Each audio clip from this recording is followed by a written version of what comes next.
안녕하세요. 미스터리 수사국입니다. 오늘 사건은 일본에서 발생했습니다. 사건의 주인공 노조미는 일본 시가현의 한 평범한 마을에서 태어났습니다. 아버지는 평소 잦은 출장으로 인해 가족과 함께 지내는 시간이 거의 없었습니다.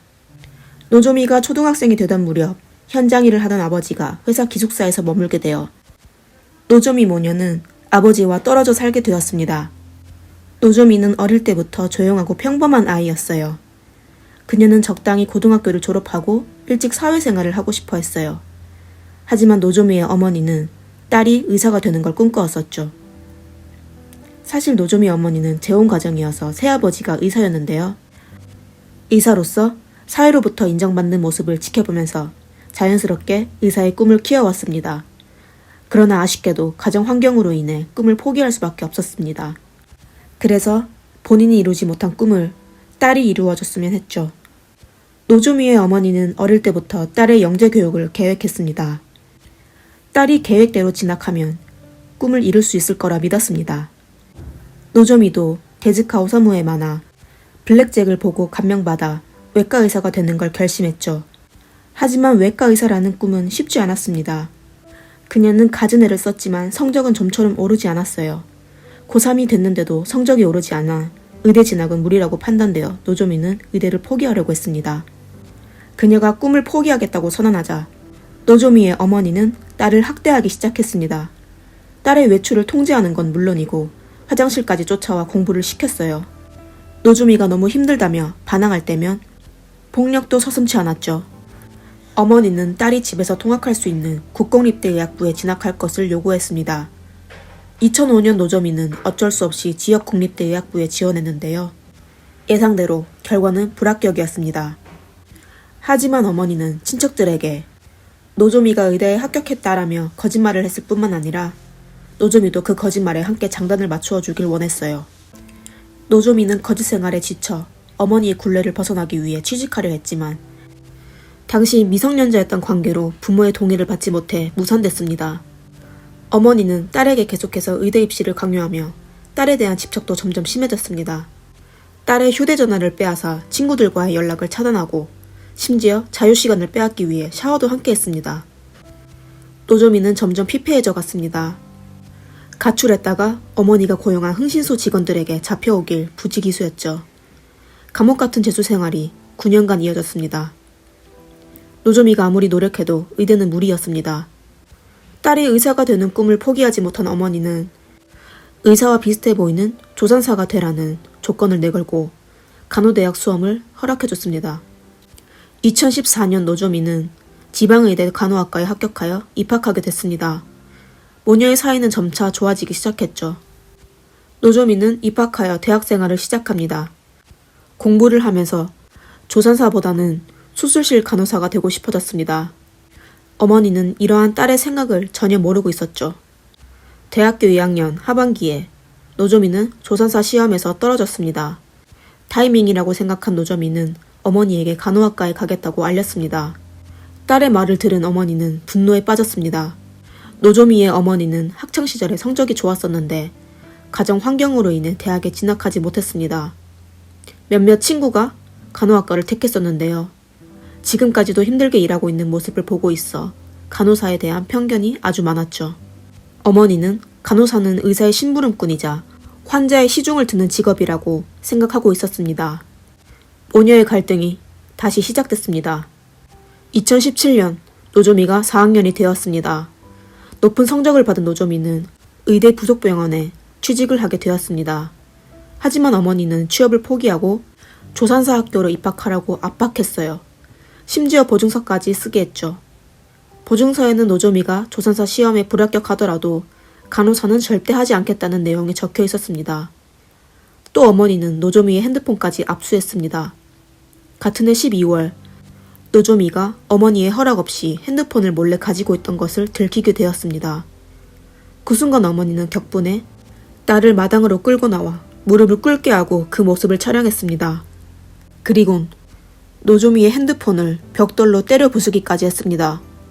심지어 다른 핸드폰으로 딸을 모욕하고 죽음을 종용하는 문자를 보내기도 했죠. 장기간 변태적인 속박과 언어폭력으로 가득 찬 생활에 지친 노조미는 어머니를 증오하기 시작했고 결국 어머니를 살해할 계획까지 세우게 되었습니다. 심지어 인터넷으로 자살 방법과 살인 방법을 검색해 동맥을 칼로 찌르면 즉사시킬 수 있다는 점을 알게 되었죠. 어머니의 철저한 통제로 노조미는 점점 말이 적어졌습니다. 이웃들이 보기엔 그냥 얌전한 여자아이였죠. 노조미는 친구가 없었어요. 그녀는 이메일 임시보관함을 통해 자기의 속마음을 적을 수밖에 없었죠. 노조미는 2018년 1월 중순에 치른 조선사 시험에서 불합격을 통보받았습니다. 대학 병원 취업 절차 기한이 일주일 앞으로 다가오면서 노조미는 마지막으로 어머니에게 간호사가 되고 싶다는 속내를 털어놨습니다. 하지만 어머니는 딸을 향해 너 때문에 내 인생이 불쌍해졌어 이 배신자야 라며 울분을 토하며 밤새 고함을 질러댔습니다. 노조미에게 있어 가장 끔찍한 밤이었죠. 그날 저녁 노조미는 임시보관함에 궁지에 몰렸다. 기회는 몇 번이나 있었는데 결정하지 못한 것이 후회된다. 빨리 단판 짓자. 겁내지 말자. 준비라도 하자. 라는 글을 남겼습니다. 2018년 1월 19일 노조미는 또 간호사 문제로 어머니와 크게 다퉜습니다. 격한 상태가 진정된 후 노조미가 어머니에게 안마를 해주며 긴장을 풀자고 제안합니다. 딸의 안마에 어머니는 곤히 잠들었습니다. 어머니가 잠든 모습을 보고 노조미는 이때다 싶어 숨겨둔 흉기를 꺼내 어머니를 향해 찔렀습니다. 노조미는 숨진 어머니 곁에 앉아 SNS에 글을 게재했습니다. 괴물을 쓰러뜨렸다. 이것으로 안심이다. 라고 말이죠. 그리고 TV를 켜곤 평소 어머니의 통제로 인해 보지 못했던 드라마를 보기 시작했죠. 숨진 어머니와 하루를 같이 자고 이튿날 노조미는 집에 있는 도구를 이용하여 어머니의 시체를 토막낸 뒤 자택에서 250m 떨어진 하천에 버렸습니다. 2018년 3월 한 남자가 강가를 산책하다가 바닥에 뼈가 있는 걸 발견했습니다. 그는 누군가 동물의 사체를 마구 버린 줄 알고 경찰에 신고했습니다.